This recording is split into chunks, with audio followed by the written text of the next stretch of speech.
The film begins at night in Paris. Philippe's closet Maserati Quattroporte is being driven at a high speed by Driss, Sai. They are soon chased by the police. When they are caught, Driss, unfazed, doubles his bet with Philippe, convinced they can get an escort. In order to get away with his speeding, Driss claims the quadriplegic Philippe must be urgently driven to the emergency room. Philippe pretends to have a stroke and the fooled police officers eventually escort them to the hospital. Philippe inquires as the police leave the hospital, to which Driss responds, "Now let me take care of it," as they drive away. The story of the two men is then told as a flashback, which takes up almost the rest of the film.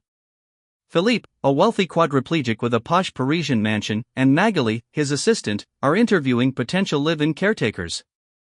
Driss is a candidate who does not intend to be hired.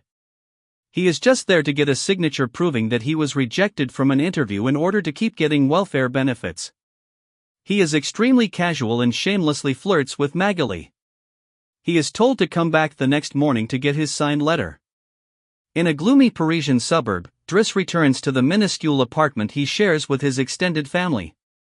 After 6 months without hearing from him, his aunt tells him to leave the apartment. Driss surprises himself when he returns to Philippe's mansion the following day to discover that he is undergoing a trial period for the live-in caretaker position. He learns the extent of Philippe's disability and then accompanies Philippe in every moment of his life, discovering with astonishment a completely different lifestyle. A friend of Philippe's reveals Driss's criminal record, which includes 6 months in jail for robbery.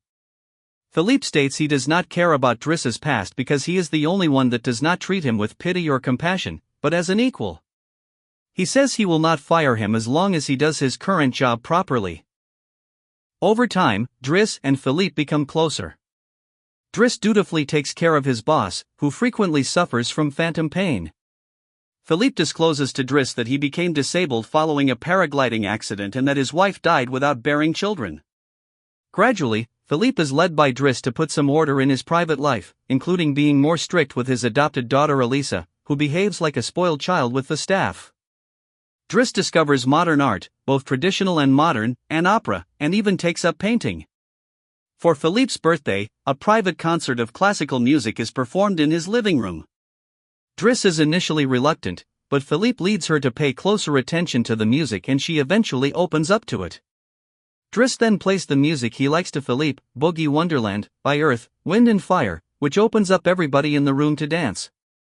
Driss discovers that Philippe has a purely epistolary relationship with a woman called Eleanor, who lives in Dunkirk.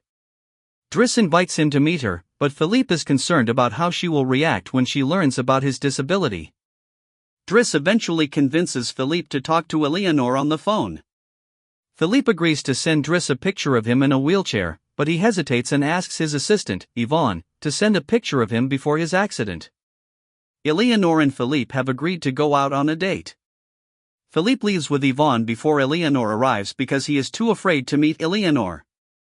Philippe then calls Driss and invites him to travel with him in his private jet for a paragliding weekend.